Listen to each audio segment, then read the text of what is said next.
કરો આરામ.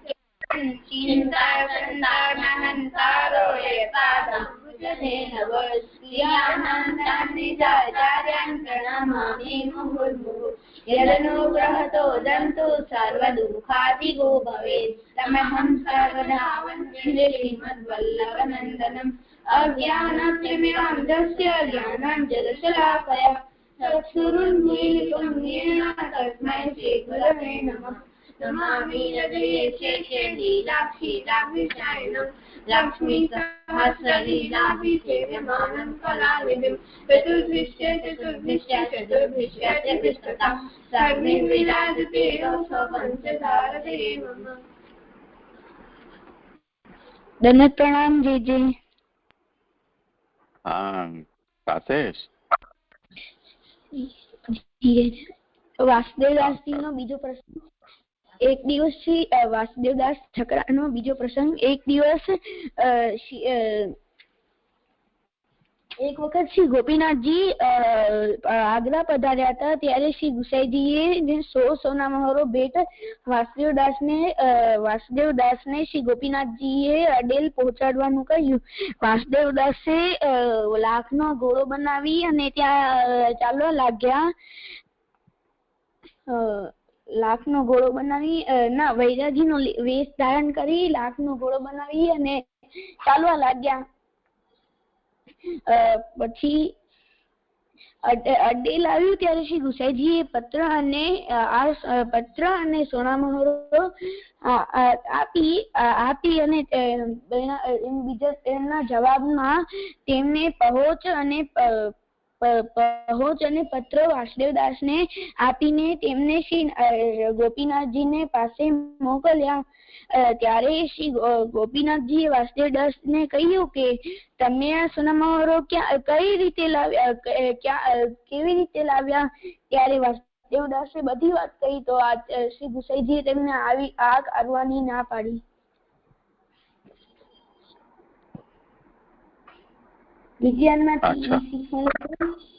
આમાંથી શીખ મળે છે આપણે આપણા ગુરુની આજ્ઞાનું પાલન કરવું જોઈએ અને આપણે આવી રીતે કોઈ પણ સ્વરૂપને ખંડિત ન કરવો જોઈએ.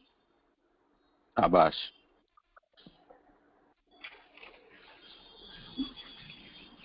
જી થઈ ગયો.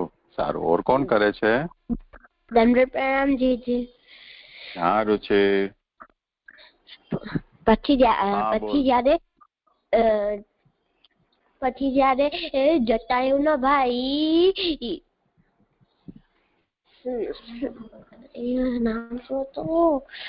જટાયુના ભાઈએ પોતાની દૃષ્ટિથી સીતાજીને લંકામાં જોયો. ત્યારે એમને જામવંતને કીધું અને જામવંતે કહ્યું કે હાલો લંકા જઈએ. બધા લંકા પાસે ગયા પણ એમને ઈ ખબર ના એમને એક મુસીબત એટલે એમ સંકટ આવ્યો કે એક વચમાં એક સમુદ્ર હતો મોટો અને ખાલી એવો કોઈ વાનર છે કે જે અને છલાંગ મારે એટલી ઊંચી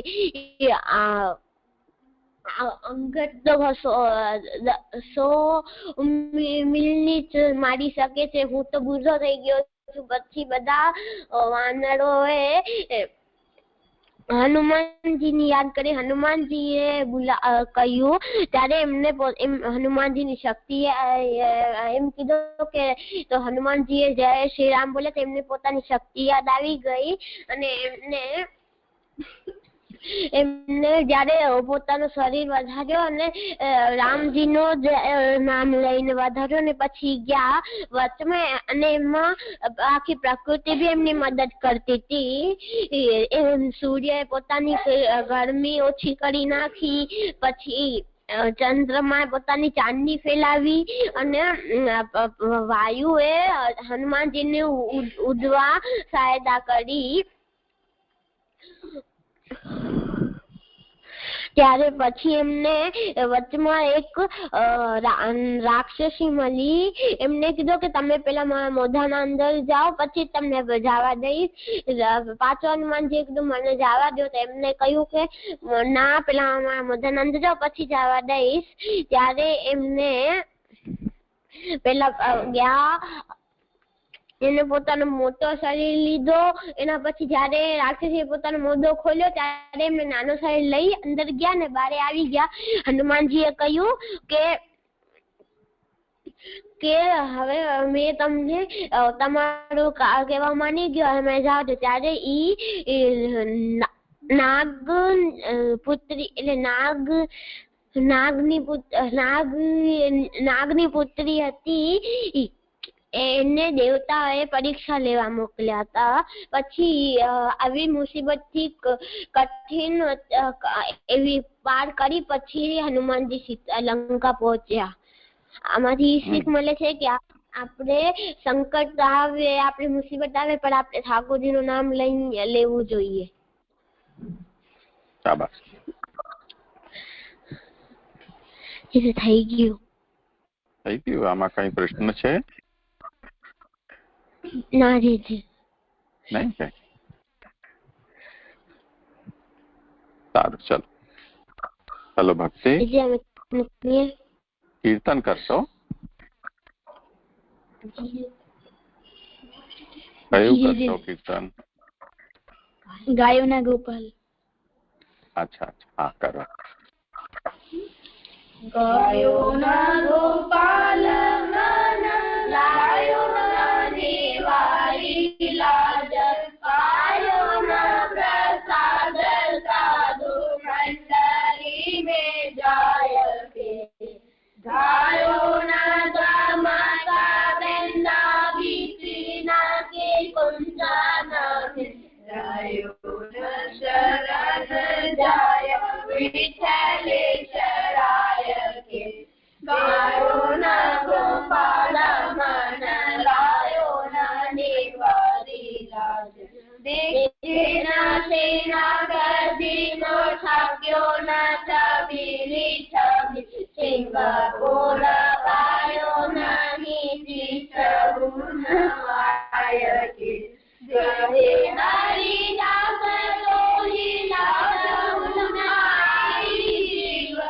જન્મ ગવાયો ન કમાયો કરુઆય કે, ગાયો ના પ્રસાદ સાધુ મંડળી में જાય કે, ગાયો ના ગોપાલ મન લાયો ના નિવારી રાજ, ગાયો ના પ્રસાદ સાધુ મંડળી में જાય કે. સરસ. આજે તમે ક્યાં બેઠા છો? હવેલીમાં છીએ. અચ્છા, હા, સારું. જે હું જે પેલા અધ્યયન કર્યો હતો એનું આવર્તન, એટલે એક શ્લોકનું આવર્તન કરીને આગળ કરું. હા, આપણે એ કર્યું ને વિરહાનુભવાર્થ પરિત્યાગ. જે આપણે એમાં જોયું હતું કે આપણે વિરાનો ભવાર્થ અને વિરાનો ભવોત્તર એ બે ત્યાગનું જોયું હતું. તો વિરાનો ભવાર્થ એટલે કે વિરાના અનુભવ માટે જે ત્યાગ કરવામાં આવે છે ને એને વિરાનો ભવાર્થ ત્યાગ કહેવામાં આવે છે. એટલે કે એનામાં આપણે એવું જોયું હતું કે જે કોઈ એવો જીવ હોય કે એને પ્રભુમાં આસક્તિ હોય, પણ શાયદ પ્રભુ એની પરીક્ષા લેવા અર્થ કે એવું વિચારે કે એને હમણાં યોગ્યતા નથી, પણ હું એને પછી ફળ આપીશ એમ વિચારે. પર જે જીવ છે એના મનમાં તો એવું છે, પ્રભુ ભલે ને મને જયારે કૃપા કરવી હોય ત્યારે કરે, પણ મારે તો પ્રભુની આમ સેવા શ્રવણ કીર્તન સ્મરણ તો કરવાનું જ છે. તો એ ત્યાં એવી રીતે સેવા શ્રવણ કીર્તન સ્મરણ કરતો રહે, પર જેના આજુબાજુનું જે વાતાવરણ છે એને ખૂબ પ્રતિબંધક લાગે એને. એટલે કોઈ પણ ધ્યાન કરવા માટે આમ બેસે કે પ્રભુને આમ, એટલે એ એકલો બેસતો હોય. જેમ જળભરતજીને આપણે જોઈએ કે એકદમ કોઈને ના બોલાવતા એને એવી રીતે એકદમ જળની જેમ રહેતા, તો એવી રીતે રહેતો હોય. તો જે આજુબાજુના જેને પરિવાર વાળા હોય કે દોસ્તારો કે કોઈ પણ હોય આવીને એને પરેશાન કરે એટલે ઈ તો ઈ એમ પૂછપૂછ કરે કે શું થયું, ચૂપ કેમ છો, રીસાઈ ગયા છો વગેરે વગેરે એમ પૂછતા રહે. તો આવી રીતે જે લોકો છે એ તો પોતાનું આમ એ પોતાનો વ્યવહાર નિભાવતા હોય છે, પણ જે જીવ છે એને તો એમ ઇરિટેશન થાય ને એમ ડિસ્ટર્બ પણ થઈ જાય કે એ પોતાના લક્ષ્યથી એને વારે ઘણી આમ ભટકાવી દે છે લોકો. એના કારણે એને ત્યાગ કરવાની ઈચ્છા થાય કે પ્રભુ ભલે ને મને જ્યારે પણ અંગીકાર કરે પણ હું પ્રભુનો વેરાનો અનુભવ કરી શકું, તો એના માટે જે એમને ત્યાગ કરવાની ઈચ્છા થાય. જેને વિરાહનો ભવાર્થ સંન્યાસ જોયો હતો. અને પછી વિરાહનો ભવોત્તર સંન્યાસમાં એવું જોયું હતું કે વિરાહના અનુભવ પછી, એટલે કે એવા જીવ જેને વિરાહનો અનુભવ થઈ ગયો છે, એના માટે આપણે નારદજીનું એક્ઝામ્પલ જોયું હતું કે નારદજી હતા એમની માતા સાથે ઋષિના આશ્રમમાં રહેતા હતા અને એમને ઘણી બધી ઋષિઓ એમને ઘણું બધું જ્ઞાન આપ્યું હતું અને એમના સંગથી એમને ઘણું બધું જ્ઞાન પ્રાપ્ત થયું હતું અને ભક્તિ પણ વધી હતી, એમને પ્રેમ પણ વધ્યો હતો ઠાકોરજીમાં. તો જયારે એમની માતાની મૃત્યુ થઈ ગઈ તો ત્યારે એ જંગલમાં જઈને ઠાકોરજીનું આમ ધ્યાન કરતા હતા. તો એમને ઠાકોરજીએ દરેક અનુભવ કરાવ્યો. તો એમનો વિરહ થઈ ગયો હતો, એટલે નારદજીનો વિરહ અનુભવ એમને થઈ ગયો હતો નારદજીને. પણ જે એમને જરાક ઠાકોરજી અનુભવ કરાવીને પછી કીધું કે આ જન્મમાં તો હું તમને સિદ્ધ નહીં થઈ શકું, તો પછી બીજા જન્મમાં એટલે કે તમને પ્રાપ્ત થઈશ. ત્યારે જે જરાક જે અનુભવમાં એમને બેચેની જેવી આવી રીતે અવસ્થા થઈ ગઈ હતી નારદજીને, ને વિરાહનો ભવોત્તર સંન્યાસ કહી શકાય. ને એવા લોકોને આપણે આમ નિશ્ચિંત ના કહી શકીએ કે એ લોકો ક્યાં જાય, કેમ કે એ લોકો પ્રભુમાં જ ભગવાનમાં જ એમનું મન લાગી ગયું હોય, એમનામાં જ મગ્ન હોય. તેમનો કોઈ આમ આજુબાજુમાં એટલે કે સંસારમાં એમનું મન ના લાગે. તો જે કેપ્શન કરું. હા, એક મિનિટ હજી જોઈ લઈએ. અચ્છા, આ સંબંધમાં કંઈ કહેવું છે કોઈને? સંશય કોઈ હોય તો? ના જીજી.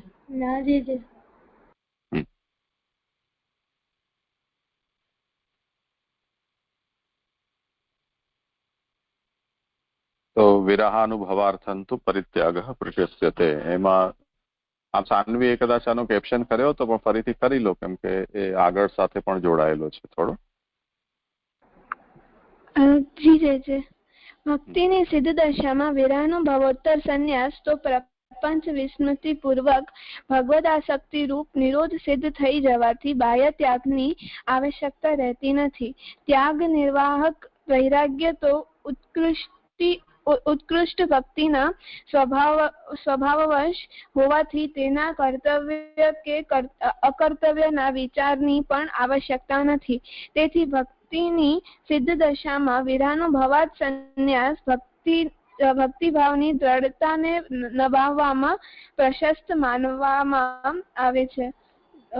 મને આમાં એવું સમજાય છે કે ભક્તિની સિદ્ધ દશામાં એટલે કે દ્રઢ બીજ ભાવવાળા એટલે કે જેનો વ્યસન સિદ્ધ થઈ ગયો છે, જેનો ભાવ દ્રઢ થઈ ગયો છે, એવા જીવોને વિરાહનો ભવોત્તર એટલે વિરાહનો અનુભવ થઈ ગયા પછી જે સંન્યાસ લે છે તો એમને પ્રપંચ વિસ્મૃતિ એટલે સંસાર આસક્તિ છૂટી જાય છે ને ભગવાનમાં એમનો મન ભગવાનમાં આસક્તિ વધે છે. એમને નિરોધ સિદ્ધ થાય છે. પ્રભુની સેવા, પ્રભુની કૃપા પણ એમના પર થાય છે અને બાહ્ય ત્યાગ એટલે કે એમને બીજો કોઈ ત્યાગ કરવાની આવશ્યકતા રહેતી નથી. એટલે કે ત્યાગ એટલે કે સંન્યાસ લેવાની આવશ્યકતા નથી.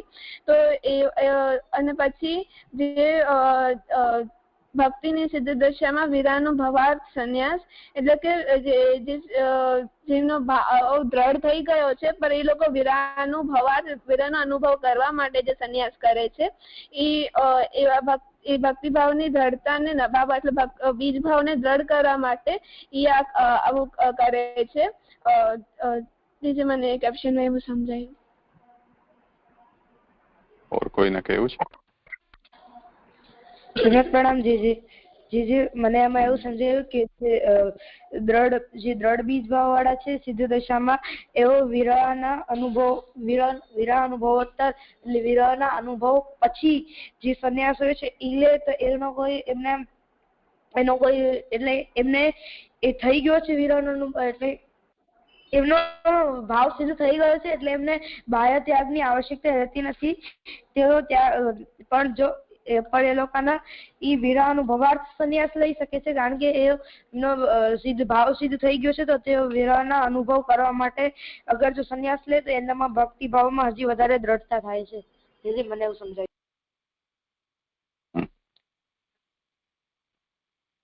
એટલે આમાં એ વાત ધ્યાનમાં લેવાની છે કે ભક્તિ માર્ગીય પરિત્યાગમાં વિરહાનુભવોત્તર અને વિરહાનુભવાર્થ આ બે પ્રકારના ત્યાગ સંભવ છે. તો વિરહાનુભવાર્થ એટલે વિરહના અનુભવ માટે કરવામાં આવતો પરિત્યાગ, એની તો અહીંયા પ્રશંસા કરવામાં આવી, કેમ કે એનાથી ઉત્તરોત્તર ભક્તિમાં વૃદ્ધિ થાય છે. પણ વિરહોત્તર સંન્યાસનું એમાં અહીંયા કંઈ કહેવામાં કેમ નથી આવ્યું, એ એક પ્રશ્ન રહે છે. તો એના માટે કારણ એ છે કે જેને વિરહ સિદ્ધ થઈ ગયો છે, એટલે વિરહનો જેને અનુભવ કરવો નથી, વિરહનો અનુભવ જેને થઈ ચૂક્યો છે, એટલે વિરહમાં જે છે, વિરહમાં જે છે એનો મતલબ શું, જેમ કાલે આપણે ઉદાહરણ જોયું હતું કે પોતાના બાળક ક્યારેક ખાવાનું માંગતો નથી, ખાવામાં રુચિ નથી દેખાડતો, એવી ફરિયાદ લઈને જે માં ગઈ છે ડોક્ટર પાસે, એ ડોક્ટર એની માને એમ કહી રહ્યો છે કે તમે એને ભૂખનો અનુભવ કરવા દો, એટલે એનું પેટ ખાલી રહે એવું કંઈક કરો, કેમ કે તમે દર અડધો કલાકે કંઈક અંદર નાખી દો છો, એટલે ભૂખનો અનુભવ એને થતો જ નથી. ભૂખનો અનુભવ થાય તે માટે એને ખાવાની વસ્તુથી દૂર રાખો. તો 2-3 કલાક સુધી તમે એને કંઈ ખાવાનું નહીં આપો તો આપોઆપ એને ભૂખ થશે, એટલે ભૂખ લાગશે, એટલે એને વિરહનો અનુભવ થશે ખાવાની વસ્તુનો. તો એમ ખાવાનું માંગશે. તો આ ખાવાનું માંગવું કે ભૂખ લાગવી એ વિરહનો અનુભવ છે. હવે જે ભૂખ્યો જ છે, એટલે તીવ્ર ભૂખની વેદનાનો જે અનુભવ કરે છે. આપણે ઘણા બધા પૌરાણિક પ્રસંગોને આપણે જોઈએ છીએ. રંતીદેવનું ઉદાહરણ આવે છે કે એમના રાજ્યમાં અકાલ પડ્યો, પ્રજા તો બધી ભૂખથી તડવડતી હતી, એટલે જ્યાં ત્યાં પણ ખાવાનું મળે શોધવા માટે એમનું રાજ્ય છોડીને જતી રહી. આખરે રાજાને પણ પરિવાર સહિત પોતાનું રાજ્ય છોડવાનો અવસર આવ્યો, અને એ પોતે ક્યાંકથી કંઈક અન્ન મળી જાય, કેટલા દિવસથી એ લોકોએ ખાધું ન હતું. પરિવારજનો સહિત પોતે રાજા પણ ભૂખથી એકદમ આકુલ વ્યાકુલ હતો, અને એને ક્યાંકથી ઉડદના કેટલાક દાણાઓ મળ્યા, જે લઈને એને કૂટી પીસીને પાણીમાં પલાળીને અને એ લોકો ખાવાનો વિચાર કરતા હતા. તો આ જે અવસ્થા છે કે પ્રજા સહિત રાજા પણ પોતે ખાવાથી ટળવળી રહ્યો છે, અને એને કેટલા દિવસથી એ પરિવાર સહિત ભૂખ્યો છે. તો આને તો હવે એનો અનુભવ થઈ ચૂક્યો છે. ભૂખ કોને કહેવાય એ સમજી ચૂક્યા છે. તો જે વ્યક્તિ ભૂખ્યો હશે એને તો જે કંઈ પણ મળશે ખાઈ જશે. હિન્દીમાં એવી કહેવત છે, ભૂખ મેં કવાડ ભી પાપડ. માણસ ભૂખ્યો હોય, એને જો ખાવાની કોઈ વસ્તુ ન મળે તો એને લાકડાના દરવાજા છે એ પણ પાપડ જેવા ખાવા માંડે, એને ખાવા દોડે. તો આ જેને વિરહ સિદ્ધ છે. હવે વિરહની વૃત્તિ એનો મતલબ સંયોગનો અનુભવ. એને ભૂખ કોની છે? હવે વિરહના અનુભવની નહીં, વિરહના અનુભવમાં તો એ એકદમ તપી રહ્યો છે. હવે એને પ્રભુના પ્રાકટ્યની આવશ્યકતા છે. એટલે યા તો આ શરીરનો નાશ થઈ જાય અથવા પ્રભુ પ્રકટ થાય. આ બે જ પરિસ્થિતિ છે એના સામે. તો જેમ નાના બાળકને આપણે આ રીતે જોતા હોઈએ છીએ કે જેની માંથી જે બાળક ક્યારે અલગ ન થયો હોય અને કોઈ કારણથી એને અલગ રહેવું પડે, ત્યારે પછી એ બાળક જે કજીએ ચડે, કકડાટ કરે, ખાય નહીં, પીએ નહીં, પછાડા મારે, રોય, કોઈ મનાવા જાય તો એને મારવા પણ દોડે કે બચકા પર ભરી લે, વાળ ખેંચી લે. તો એ દેહાનુસંધાન એનું એકથી વિસ્મૃત થઈ ગયું છે. અને જ્યારે એની તીવ્ર વેદનાનો અનુભવ કરે ત્યારે યા તો એ બેહોશ થઈ જાય, અન્યથા એવો વિરહી વ્યક્તિ છે એના દેહ ચોટી જાય.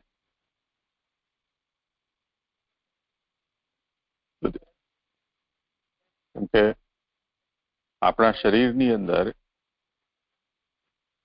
ભગવાને એવી વ્યવસ્થા રાખી છે કે મનુષ્યને અમુક હદથી દરેકની સહન શક્તિની વાત છે કે અમુક હદથી વધારે પીડા થાય તો એ પીડા સહન કરવાની શક્તિ શરીરમાં નહીં હોવાને કારણે મગજ એ વ્યક્તિને બેહોશ કરી દે છે. જે બેહોશી છે એ પીડાનો પ્રતિકાર કરવા માટેની એક વ્યવસ્થા છે જે આપણને ભગવાને આપેલી છે. જેનો વિરહ છે એની વેદના જ્યારે સહન શક્તિથી બહાર જતી રહે તો એ માણસ બેહોશ થઈ જાય. બેહોશ સ્થિતિ, વિરહનો જે અનુભવ છે તો અંતઃકરણમાં છે, એટલે મનમાં એ વિરહની પીડા અનુભવાય છે. એ પછી શરીરમાં બહાર પ્રકટ થાય. જે આ બાળકનું આપણે ઉદાહરણ લીધું કે ધ્રુજવું, કે પછાડ ખાવી, માથું કૂટવું, કે હિંસક બની જવું, કોઈને બચકા ભરી લેવા, વાળ ખેંચી લેવા, ચિલ્લાવવું. તો કોઈ અચાનક આવે આગળ પાછળનું ખબર ન હોય તો લોકો એમ કહે કે આ પાગલ છે, કે પાગલપનનો દોરો પડ્યો છે. પણ જેને ખબર હોય એ એમ સમજે કે ભાઈ આ જે વિરહ છે એને કારણે આવા રિએક્શન્સ આવ્યા છે. તો એ સ્થિતિમાં વેદના સહન શક્તિથી બહાર જાય તો વ્યક્તિ બેહોશ થઈ જાય. એ બેહોશીથી મગજને અંદર જ પોતાને રિપેર કરવા માટેનો સમય મળે. એટલે ધીરે ધીરે માણસનું બ્લડ પ્રેશર છે નોર્મલ થાય, મગજની જે એક્ટિવિટી છે જે એકદમ હાઈપર થઈ ગઈ હોય એ રિલેક્સ થઈને ધીરે ધીરે શાંત થાય, એનો શ્વાસોચ્છ્વાસ છે નોર્મલ થઈ જાય, સ્નાયુઓ જે પણ એકદમ કળાઈ ગયા હોય, ખેંચાઈ ગયા હોય એ બધા રિલેક્સ થાય, ટેમ્પરેચર એનું નોર્મલ થાય. આ બધા એના જે બાહ્ય ચિહ્નો છે એ ચિહ્નો ધીરે ધીરે સામાન્ય સ્થિતિમાં આવતા જાય. એનાથી પણ એને રાહત મળે. આસપડોશમાં કોઈને પંખો કરે, જલ પીવડાવે, હાથ ફેરાવે માથા પર. બાય ધેટ ટાઈમ મન છે થોડું શાંત થઈ જાય. થાકેલો હોય તો માણસ સૂઈ જાય પછી બબડડ કકડ કરી તેને. એ રીતે અહીંયા એક ક્ષણ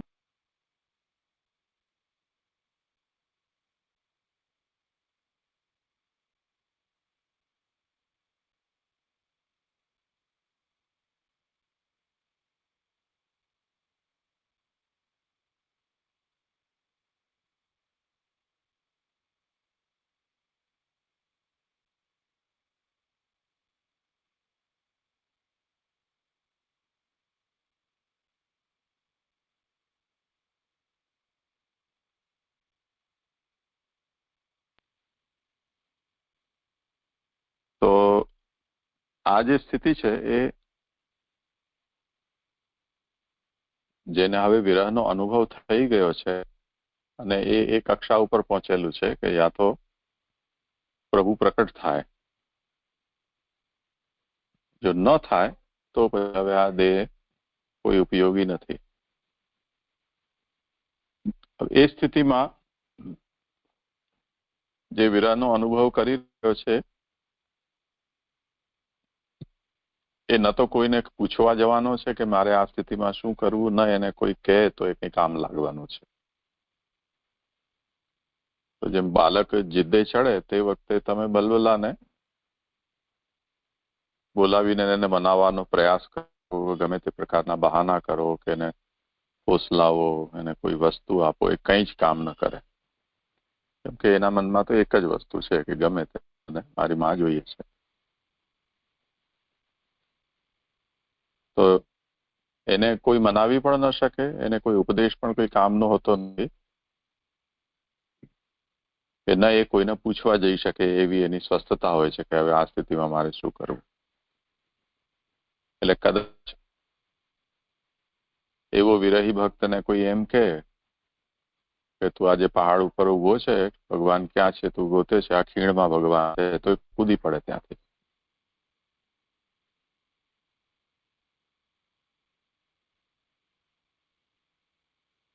એટલે અહીંયા જેને વિરહનો અનુભવ થઈ ચુક્યો છે અથવા જે વિરહમાં છે એને શું કરવું કે શું ન કરવું એના વિષયમાં અહીંયા કોઈ ઉપદેશ નથી. અથવા એ ત્યાગ કરી શકે કે ન કરી શકે, ત્યાગ કરે તો એને શું કરવું જોઈએ, શું નિયમ પાડવા જોઈએ, આ બધા વિષયમાં એને કંઈ પણ કહેવામાં નથી આવી રહ્યું. પણ જે વ્યક્તિ હવે એવી તીવ્ર વિરહની વેદનાનો અનુભવ નથી કરી રહ્યો, પણ જેને વિરહના અનુભવ કરવા માટે એકાંત જોઈએ છે, એના માટે હવે કંઈ ઉપદેશ શ્રી મહાપ્રભુજી આપી રહ્યા છે. તો જેમ એક ઉદાહરણ આપું કે કોઈ વ્યક્તિને દુઃખ થતું હોય પણ દુઃખને બહાર પ્રકટ થવા માટે જેમ રડવું છે કે ડૂસકા ભરવા છે કે, તો એ જો 5 જણા બેઠા હોય અને એમાં પણ મિશ્ર પ્રકારના હોય લોકો, કોઈ જાણીતા હોય, કોઈ ઓછા જાણીતા હોય, કોઈ અજાણ્યા હોય, તો એ પોતાની ભાવનાને દબાવી લે છે. એટલે સંકોચ એને થાય છે કોઈકની સામે રડવામાં. એટલે વિરહનો અનુભવ કરવામાં જે બીજા બેઠા છે એની હાજરી એને વિક્ષેપ કરનારી છે.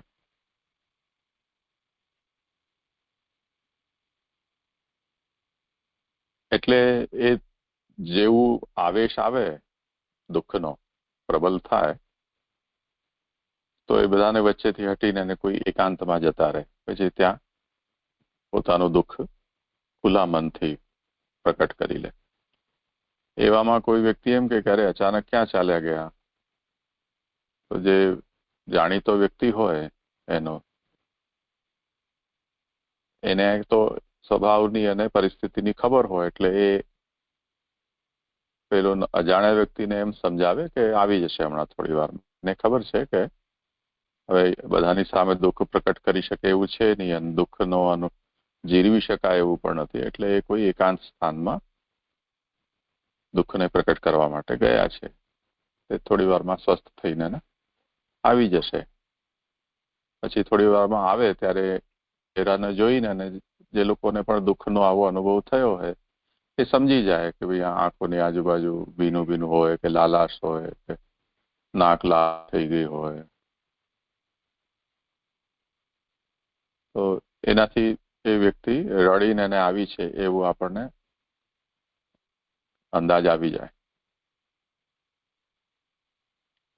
તો વિરહાનુભવાર્થ પરિત્યાગ, આ જેણે એ રડવા માટે કાંત શોધ્યો એ વિરહના અનુભવ માટે કરેલો પરિત્યાગ છે. એ ક્ષણિક છે, લૌકિક ઉદાહરણ છે. એમાં પ્રભુના વિરહના અનુભવ માટે થતો પરિત્યાગ જો દ્રઢ બીજ ભાવ છે તો એ પછી કાયમી પણ હોઈ શકે. અને જે વિરહમાં છે જ,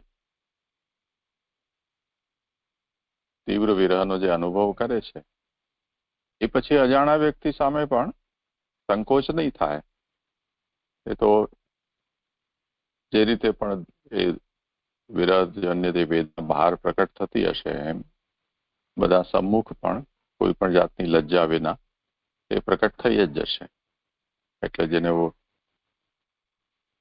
હૈયા ફાટ રુદન કે છાતી પીટી પીટીને રડવું છે કે પછાડા ખાવું છે, આવું બધું જે છે એ તીવ્ર વિરહના વખતે થતી જે વેદના છે કે જે વિરહનો અનુભવ છે એ કરી રહ્યો છે, એને આપણે ઉદાહરણ તરીકે સમજી શકીએ. તો હવે વિરહાનુભવાર્થંતુ પરિત્યાગઃ પ્રશસ્યતે. વિરહના અનુભવ માટે તો ભક્ત यदि પરિત્યાગ કરે તો એ પ્રશંસનીય છે, એવું શ્રી મહાપ્રભુજી સમજાયું. હવે એના પછીનો છે વિષય, એ લઈ લો આગળ.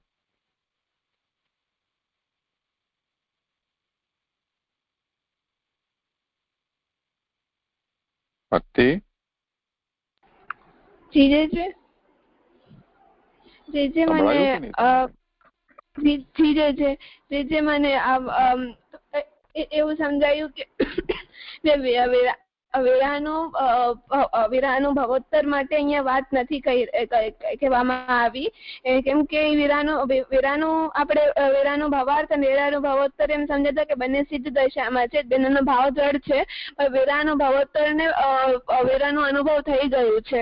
તો એને આપણે આમ ભૂખના એક્ઝામ્પલ થી જોયું હતું કે વિરાનું ભાવાર્થ સંન્યાસ જે લોકો ગ્રહણ કરે છે ને, આપણે ભૂખના એક્ઝામ્પલ થી જોયું હતું કે કોઈ એમ કહે કે મને કોઈ માતા પિતા એમ ડોક્ટર પાસે જઈને કહે કે મારા બાળકને ભૂખ નથી લાગતી, તો પછી ડોક્ટર પૂછે કે તમે એમને શું આમ એનું રૂટીન બધું ખાવાનું છે, તો પછી બધા માતા પિતા એમ કહે કે અમે પેલા સવારે એને દૂધ દઈએ, પછી જ્યુસ દઈએ, ફ્રૂટ દઈએ, નાસ્તો દઈએ, એવી રીતે એમ કહે ને પછી કહે કે એ જમતો નથી. તો પછી ડોક્ટર કહે કે એ જ્યાં સુધી ન માંગે ત્યાં સુધી તમે લોકો એને જમવાનું ના આપો, એટલે જ્યાં સુધી ભૂખનો વિરહ ના કરે, જ્યાં સુધી એને ભૂખનો વિરહ ના થાય, એટલે ત્યાં સુધી એને કઈ ખાવાનું ના આપો. તો જયારે એ માંગે ત્યારે આપો, એટલે એને વિરહનો ભવાર્થ સંન્યાસ આપણે એને એવી રીતે સમજી શકીએ કે જે વિરહનો અનુભવ એટલે કે એને પ્રભુમાં મન તો છે, પણ એને પ્રભુમાં મન તો છે, પણ એને એનો વિરહનો અનુભવ કરવો છે, એટલે એને એકાંત જોઈએ છે. પણ અહીંયા સંસારમાં રહીને એવી રીતે એ પ્રભુમાં મન નથી લગાડી શકતો, એટલે એને એ પ્રતિબંધક લાગે છે, એટલે એને એકાંત જોઈએ છે. તો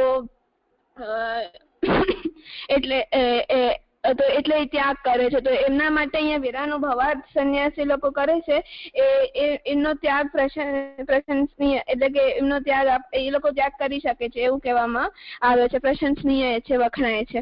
અને જે વિરાનો ભવોત્તર સંન્યાસ છે, એટલે કે જેમને વિરાનો અનુભવ થઈ ગયો છે, એમના માટે અહીંયા કંઈ પણ કહ્યું નથી, કારણ કે એ જીવો એનો એવો છે કે એમને જે વિરાનો અનુભવ થઈ ગયો છે, એટલે હવે એમને એટલે કે જે વિરાનો ભવાર્થ સંન્યાસ છે, એમને વિરહ કરવું છે પ્રભુનો, પણ વિરહનો ભવોત્તર સંન્યાસ છે, વિરહનું ભવોત્તર. તો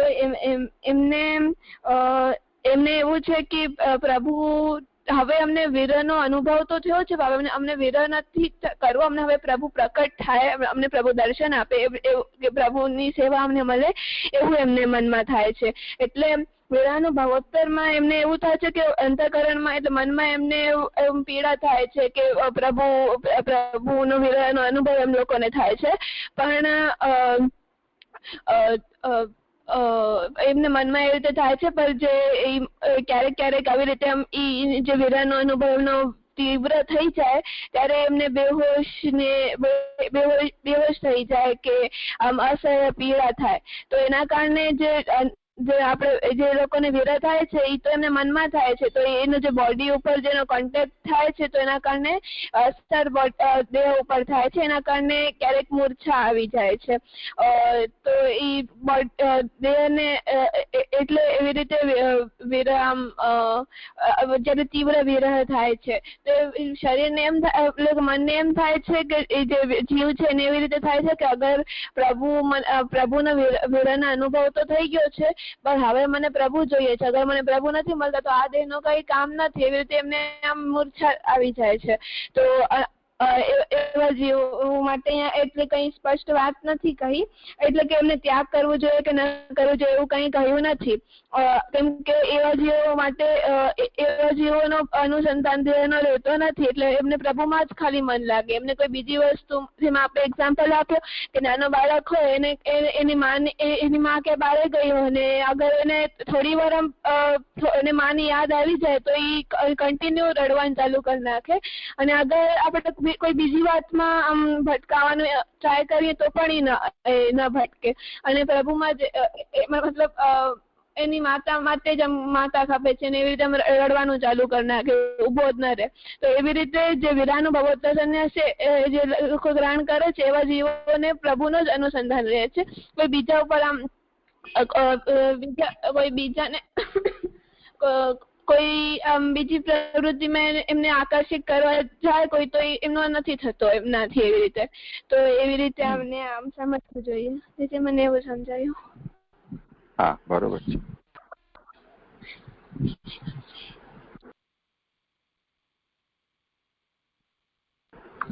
જી આગળ કરું? હા, કરો.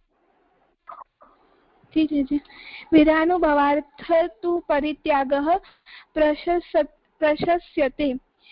ફક્ત વિરહના અનુભવ પ્રશસ્યતે, વિરહાનુભવાર્થં તુ પરિત્યાગઃ પ્રશસ્યતે. અર્થ ફક્ત વિરહના અનુભવને અર્થે ત્યાગ વખણાય છે. જે મને આમાં એવું સમજાયું કે જે આપણે હમણાં જોયું જે વિરાનો ભાવોત્તર અને વિરાનો ભાવાર્થ, તો વિરાનો ભાવોત્તર માટે તો કોઈ વાત કહી નથી, તો વિરાનો ભાવાર્થ સંન્યાસી લોકો કરે છે એમના માટે અહીંયા વાત કહી છે. તો આગળ પણ હમણાં ભક્તિ માર્ગીય અને કર્મ માર્ગીય સંન્યાસ માટે કહ્યું, તો કર્મ માર્ગીય સંન્યાસ તો કલયુગમાં નિષેધ શાસ્ત્ર દ્વારા કહેવામાં આવ્યું છે કે કલયુગમાં નિષેધ છે એવું શાસ્ત્રમાં કહ્યું છે. પછી ભક્તિ માર્ગીય સાધન દશામાં જે બે સંન્યાસ કયા કે જે ગ્રહ ત્યાગ એટલે ગ્રહ ભક્તિની સાધન દશામાં આપણે બે જોયા કે ભક્તિ સાધનના નિર્વાહાર્થ અને ભક્તિમાં બાધક ગ્રહ આદિના ત્યાગ માટે, એવી રીતે આપણે બે જોયા. તો એ પણ નિષેધ કહેવામાં આવે છે કેમ કે એમનો ભાવ અદ્રઢ છે અને એમના માટે અને એમને એના કારણે પ્રભુ કોઈના કોઈ ભગવદીયનો સંગ ને સહાય અને સાધન રક્ષણની આવશ્યકતા જોઈએ છે, તો એના કારણે એ લોકો પણ ત્યાગ નથી કરી શકતા. અને પછી ભક્તિની સિદ્ધ દશામાં વિરાનુભવોત્તર સંન્યાસ અને વિરાનુભવાર્થ સંન્યાસ કહ્યું. એનામાં વિરાનુભવોત્તર સંન્યાસ માટે કઈ વાત કહી નથી અને પછી વિરાનુભવાર્થ સંન્યાસ માટે કહી છે. તો અહીંયા આ વિરાનુભવાર્થ સંન્યાસ વખણાય છે, એ પ્રશંસ એમના એ લોકો ત્યાગ કરી શકે છે, જેથી મને એવું સમજાયું. એ તો આપણે અત્યારે કર્યું એ જ વિષય થયો. બીજા આગળ કરું? હા. સંન્યાસના પ્રકારમાં વેશ, ગુરુ, સાધક ભાવ ના જે સંન્યાસ જે છે. શું મસ્તી કરો છો?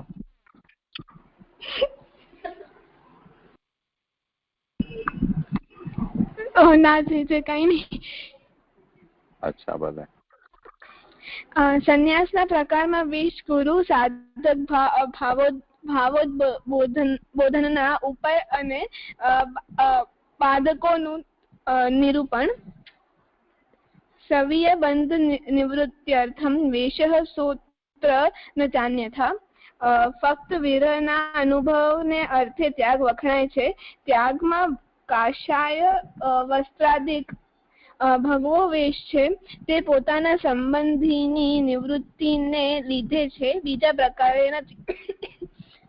જે મને એમાંથી એવું સમજાયું કે આપણે પહેલા પણ જોયું હતું કે સંન્યાસના આપણે પહેલા અને સ્ટાર્ટિંગમાં જોયું હતું કે જયારે આ ગ્રંથ ચાલુ કર્યો ને કેપ્શનમાં કે જે સંન્યાસ ગ્રહણ કરે છે એ લોકોનો એ લોકો યજ્ઞ ને બધું કરે છે. એ લોકો એવું કરે, જયારે સંન્યાસ ગ્રહણ કરે છે ત્યારે એ લોકો પોતાનું નામ પણ ચેન્જ કરે છે અને જે લોકો સાથે એમનો સંબંધ હોય એ બધાનો સંબંધ પણ છૂટી જાય છે, કેમ કે એમના પિતા હોય તો હવે એમના પિતા નથી, કેમ કે એમને નામ જ એમનો જે સંન્યાસી ધર્મનો જે નામ છે એ એમનો રહે છે. તો એટલે એમને એવી રીતે એમનો જે એમનો નવો નામ આવે છે એટલે હવે એક નવા જીવ તરીકે આપણે કહી શકીએ. અને બીજો કે એમને ભગવા વસ્ત્ર ધારણ કરવાના હોય છે, તો એ શું કામ કરવાના હોય છે? કેમ કે એમના જે સંબંધી ને બધાનો નિવૃત્ત જે એના સંબંધ છે એના નિવૃત્તિ કરવા માટે. તો એ મને એવું જ સમજાય છે. हाँ ठीक है. स्वीय बंध निवृत्त्यर्थम वेशः सोत्र न चान्यथा. सवेशः अत्र स्वीय બંધ નિવૃત્ત્યર્થમ ન ચ અન્યથા એમ એનો અન્વય છે. એટલે હવે જેને વિરહાનુભવાર્થ પરિત્યાગ કર્યો છે અને એમ ઈચ્છે છે કે મેં જે માટે કર્યો છે એ જે કારણોથી એ ફરી પાછું જો મારા પાછળ આવી પડશે તો ત્યાગ કર્યા પછી પણ કંઈ લાભ નહીં થાય. એટલે સ્વીયજનના બંધનને નિવૃત્ત કરવા માટે, એટલે સંસારી વેશ જે રીતે અત્યારે પહેરે છે તે પ્રકારના વેશ પહેરીને જો બહાર ફરતો હોય તો પરિવારજનો એને કોઈ લૌકિક કારણથી નારાજ થઈને એને ચાલ્યો ગયો છે, છો મનાવીને એને લઈ આવશો એમ કરીને એને ક્યાંક મળી જાય તો પાછો લઈ જાય. પણ જો સંન્યાસીનો વેશ એ ધારણ કરી લે તો હવે એના પરિવારજનો છે એ લોકો એમ માનીને એને પોતાનું સમાધાન કરી લે મનનું કે આ તો સંન્યાસી થઈ ગયો. તો જ્યાં જ્યાં પણ એટલે જે સમાજમાં સંન્યાસની પ્રથા જાણીતી છે ત્યાંનો સમાજ આ વાતને જાણે છે કે જેણે આવા ભગવા વેશ પહેરી લીધો છે તો એ હવે આપણા જેવો સંસારી નથી રહી ગયો. એ એક એમને મેસેજ આપે છે એ વેશ કે હવે હું તમારા જેવો નથી, તમારાથી અલગ છું, મારા જીવનનું ધ્યેય તમારાથી અલગ છે. એટલે ઘર પરિવાર, નોકરી ધંધો, કમાવવું કે સ્કૂલ જવું આ બધું છે હવે મારા જીવનનું ધ્યેય નથી.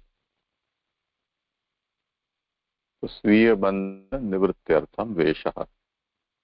એવી રીતે જો ભક્તિ માર્ગીએ વિરહાનુભવાર્થ પરિત્યાગ કરે તો એ પણ જો ચાહે, કમ્પલ્ઝન નથી, એવું કોઈ નિયમ નથી, પણ જો એને એમ લાગે કે આવું કરવાથી એના પરિવાર, સમાજ, જ્ઞાતિના લોકો છે એના પાછળ નહીં પડે તો એ ભગવા વસ્ત્ર ધારણ કરવા ચાહે તો એ કરી શકે છે.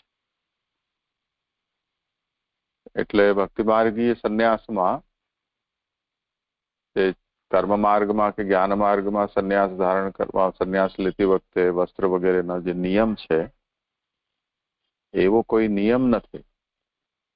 પણ જો એવું કરવાથી પ્રિયજનોના બંધનથી બચી શકાતું હોય તો ધારણ કરી પણ શકાય. એટલે આને કૃતાકૃત કહેવાય. કરવા ચાહો તો કરી શકો, કરવા જ ધારણ કરવું જ આવા વસ્ત્ર એવો કોઈ નિયમ નથી. આને કૃતાકૃત કહેવાય, એટલે ઓપ્શનલ છે.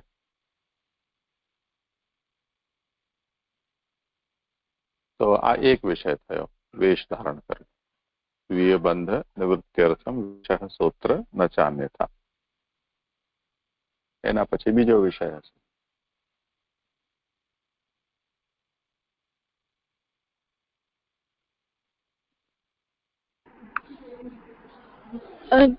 જી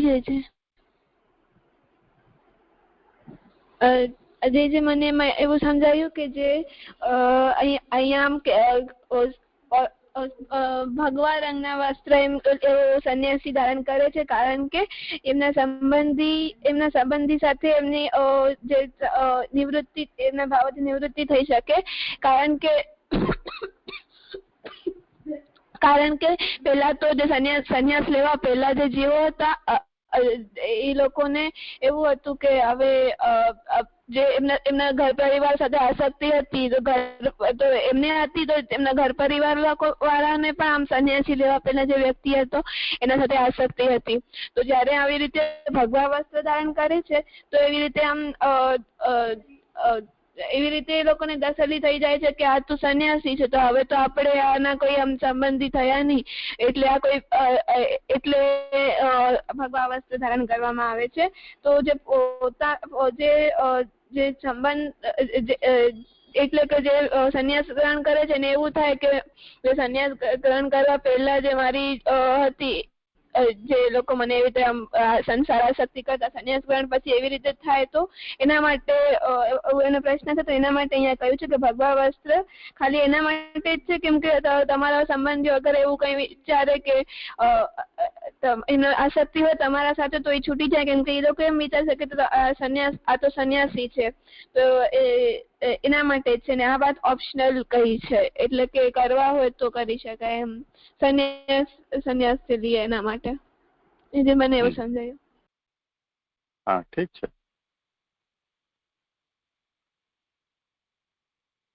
પછી જે બીજો શ્લોક કરું. જી કૌંડિન્યો ગોપિકાः પ્રોક્તાः ગુરવઃ સાધનમ ચ તत् ભાવો ભાવનયા સિદ્ધા સાધનમ નાન્યત ઇષ્યતે. અર્થ, કૌંડિન્ય ઋષિ અને ગોપીજન ત્યાગના ગુરુ કયા છે અને સાધન પણ તેમણે કરેલું તે જ છે. જે ભાવના વડે ભાવ સિદ્ધ થાય છે તે જ ભાવના સાધન છે, બીજું સાધન ઈચ્છવા યોગ્ય નથી. જે મને એમાંથી એવું સમજાયું કે આપણે હમણાં પહેલા પણ જોયું હતું કે જે ચોથાથી લઈને છઠ્ઠા શ્લોકમાં કે જે અને ત્રીજા શ્લોકમાં પણ જોયું હતું કે જે સંન્યાસ ગ્રહણ કરે છે એને સાધન આદિનો બી આમ સંગ ન કરવો જોઈએ, એનો પણ યુઝ ન કરવો જોઈએ. તો અહીંયા એ વાત સમજાવી છે કે આપણી જે ભાવના છે એ ભાવના સિદ્ધ થાય, એ જ આપણી એક ભાવના છે ને એ જ આપણો એક સાધન થશે, બીજું કોઈ સાધન આપણે ન કરવો જોઈએ જેને સંન્યાસ લીધો છે. અને જે કૌંડિન્ય ઋષિ અને ગોપીજન આ બંનેને ત્યાગના ગુરુ કહ્યા છે. તો જે કૌંડિન્ય ઋષિનો તો નથી ખબર, પણ ગોપીજનો નામ લઈ શકીએ કે એમણે ઠાકોરજી એમને આમ બોલાવ્યા હતા વેણુનાદ કરીને, અને પછી લોકો ત્યાં ગયા પણ હતા એમના પાસે, અને પછી ઠાકોરજી અંતર ધ્યાન થઈ ગયા. તો એમને જે ક્ષણિક આવી રીતે આમ જે એમને પોતાનું ઘર ત્યાગ કરીને પ્રભુ પાસે પહેલા પહોંચ્યા, તો એવી રીતે લેવાનું. હા, જોઈએ પહેલા પૂરું કરી.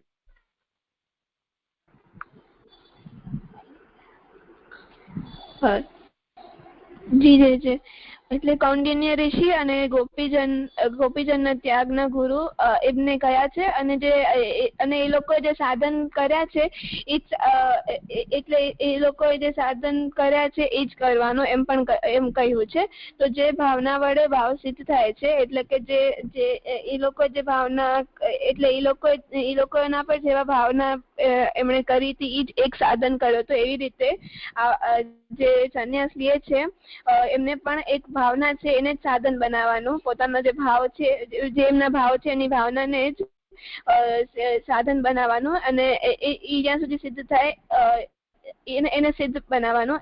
એના અલાવા કોઈ બીજો કોઈ સાધન ન કરવો જોઈએ, નથી કરવાનો. બીજું એવું સમજાયું. હવે જુઓ, ધ્યાનથી એ સમજવાનું છે કે જ્યારે વિરહાનુભવાર્થ પરિત્યાગ કરી શકાય છે તો તે સ્થિતિમાં આપણે ત્યાં એક એવો નિયમ છે આપણી ભારતીય પરંપરામાં કે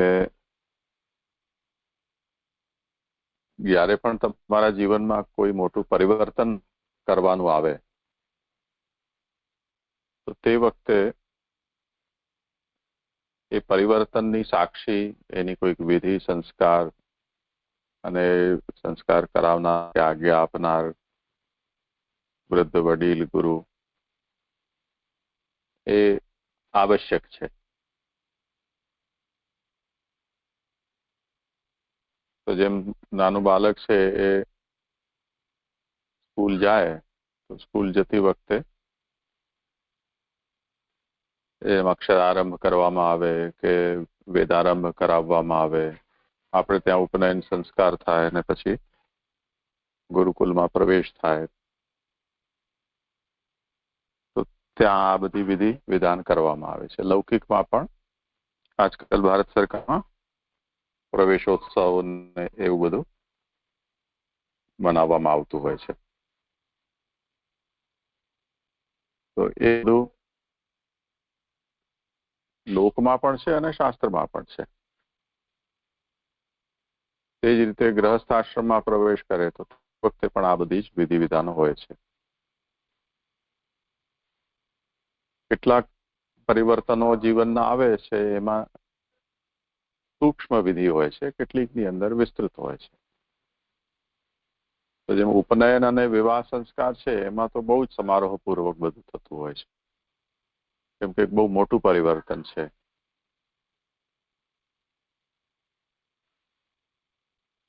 તો એ રીતે અહીંયા પણ આ જે સંન્યાસ છે એ એક બહુ મોટું પરિવર્તન છે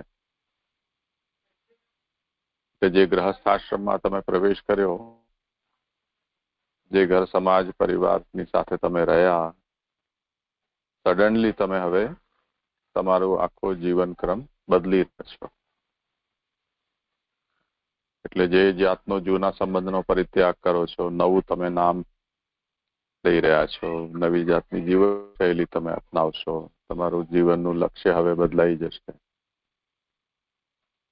તો આ બધું કરવા માટે હવે તમને કોઈકની આજ્ઞા, કોઈક પ્રકારની વિધિ એની આવશ્યકતા રહેશે. એટલે ગુરુ વગર આ વસ્તુ ન થઈ શકે એવી એક આપણી પરંપરા છે. બીજી વસ્તુ, જેમ વેશના સંબંધમાં આગળ કહી દેવામાં આવ્યું કે સ્વીય બંધ નિવૃત્ત્યર્થમ વેશ સ્વપ્રજ્ઞાનિકા. બ્રહ્મચારી હોય તો બ્રહ્મચારીનો એક વેશ હોય છે કે એ મૂંજી, મેખલા, કૌપીન વગેરે ધારણ કરે. સીવેલા વસ્ત્ર બ્રહ્મચારી ધારણ ન કરી શકે. દીક્ષા માગીને ખાય, ગુરુને દીક્ષા સમર્પિત કરે, ગુરુ પછી જે થાય ગુરુની સેવા કરે, ગુરુને ત્યાં રહીને શાસ્ત્ર ભણે. તો આ બધું એનો ક્રમ હોય છે. ગ્રહસ્થ આશ્રમમાં આવે તે પછી બ્રહ્મચર્ય આશ્રમના બધા નિયમો છે વસ્ત્ર વગેરેના કે વૃત્તિના, એ બધા નિયમો બદલાઈ જાય. ગ્રહસ્થ આશ્રમના અનુકૂળ હોય, જે વર્ણનો હોય તે અનુસાર જે એની વૃત્તિ પ્રાપ્ત થાય એ કરે. પછી વાનપ્રસ્થ અને સંન્યાસી થાય તો તે આશ્રમ પ્રમાણેના બધા એને નિયમો લાગુ પડે છે. એવી રીતે ભક્તિ માર્ગીય સંન્યાસ ગ્રહણ કરે તો હવે જયારે પરિત્યાગ કે સંન્યાસ શબ્દ તમે વાપર્યો તો પછી આ બધા પ્રશ્નો ઉભા છે જ કે એ સંન્યાસીએ શું, કેવા વસ્ત્ર પહેરવા, એને આજીવિકા કેમ ચલાવવાની, એને સાધના શું કરવી, એને ગુરુ કોને કરવા, એમ. તો એ રીતે અહીંયા હવે આ વાત કહેવામાં આવી રહી છે કે કૌંડિન્યો ગોપિકાः પ્રોક્તાः ગુરવઃ. ગોપીજનો અને કૌંડિન્ય ઋષિ આ સંન્યાસના ગુરુ કહેવાશે. એટલે કોઈ પ્રત્યક્ષ ગુરુની આવશ્યકતા નથી, પણ એમણે જે કર્યું છે, જે પ્રકારે ભગવાનના માટે વિરહમાં ત્યાગ કર્યો, એને જ ગુરુ સ્થાને માનીને એનું અનુકરણ કરવું. તો એ લોકોએ જે ત્યાગ કર્યો એમાં કોઈએ ગુરુ માન્યા ન હતા કે ન એમની કોઈ એને વિધિ કરી હતી. જેમ જનોઈની વિધિ હોય છે, છોડીને ગુરુકુલમાં જવાનું છે, તો કેટલી લાંબી ચોડી વિધિ હોય છે. તે જ રીતે લગ્નની વિધિ છે, ગુરુકુલ છોડીને હવે ઘરમાં ગ્રહસ્થ તરીકે રહેવું, તો કેટલી લાંબી ચોડી વિધિ હોય. કર્મ માર્ગમાં સંન્યાસ પણ બહુ લાંબી ચોડી વિધિ હોય છે. કેટલા બધા પ્રાયશ્ચિત હોય, કેટલાય શ્રાદ્ધ વગેરે કરવાના હોય, વસ્ત્ર બદલે, તીર્થોમાં જાય, કેટલામાં તો હજારો ગાયત્રીના જપ થાય, હવન થાય. જેટલા જીવતા હોય બધાનું જીવતાજી સૂતક પાડે, જેટલા કર્યા ન કર્યા હોય એ બધાનું તર્પણ શ્રાદ્ધ વગેરે કરે. એમ કેટલાય દિવસ સુધી એ વિધિઓ ચાલે, પછી જઈને સંન્યાસી બને. જે ત્યાગ કરશે એમાં આ બધું વિધિમાં શું વિધિ કરવાની? તો કોઈ વિધિ નહીં, પણ જેમ કૌંડિન્ય ઋષિને એ ભગવાન અનંતના ભક્ત હતા અને અનંતની એવી એમને લગ્ની લાગી કે મારે હવે ભગવાન જોઈએ છે, તો અચાનક જ ઘર છોડીને નીકળી ગયા અનંત અનંત અનંત અનંત કરતા અને ભગવાનમાં લીન થઈ ગયા. તો આ જે અનંત કૌંડિન્ય ઋષિએ જે રીતે ત્યાગ કર્યો ભગવાનના માટે, એ જ ભક્તિ માર્ગીએ વિરહાનુભવાર્થ સંન્યાસ લેનાર માટે ગુરુ છે. એમણે જે કર્યું એ જ સાધન છે. તે જ રીતે ગોપીજનોએ જે રીતે પ્રભુ માટે ત્યાગ કર્યો, એ જ એમના માટે ગોપીજનો ગુરુ છે. અને એમણે જે પ્રભુ પ્રત્યેનો જે ભાવ હતો, એ ભાવોની ભાવના, એ જ એના માટે સાધન છે. તો કૌંડિન્યો ગોપિકાः પ્રોક્તા ગુરવઃ. કૌંડિન્ય અને ગોપીજનો છે એ વિરહાનુભવાર્થ પરિત્યાગમાં એમના માટે ગુરુ સ્થાને છે. અને સાધન ચ તત્ એટલે ભાવનયા સિદ્ધ ભાવો સાધનમ. ભાવનાથી સિદ્ધ થયેલો ભાવ એ આ પરિત્યાગમાં સાધન છે. ભાવનાથી સિદ્ધ થયેલો ભાવ એટલે શું? કે જે રીતે કૌંડિન્ય ઋષિએ, એમનો તો ભાવ હતો, એમની ભાવના ન હતી. વિરહ ભાવનો મતલબ ભગવાનને મળવા માટેની લગ્ની કે વિરહ તડપ. એવી તડપ તો હજી આ ભક્તિ માર્ગીમાં છે કે નહીં ખબર નથી, પણ કૌંડિન્ય ઋષિ અને ગોપીજનોમાં તો એવી તડપ હતી, એટલે એમણે બધું છોડીને ભગવાન પાસે ચાલ્યા ગયા. તો એ જે ભાવ છે, એ ભાવની ભાવના જો ભક્તિ માર્ગી નિરંતર કરતો રહે કે આ અમારા જે ગુરુ છે એ લોકોને જેવી રીતે વિરહની વેદનાથી પ્રભુ પ્રસન્ન થઈને એમને પ્રાપ્ત થયા, એવી રીતે અને ક્યારે પ્રાપ્ત થશે? તો એની ભાવના यदि એ ભક્તિ માર્ગી કરતો રહે તો પછી ભગવાન અવશ્ય એને પ્રાપ્ત થશે. એટલે એનું વિરહ દુઃખ દૂર થશે.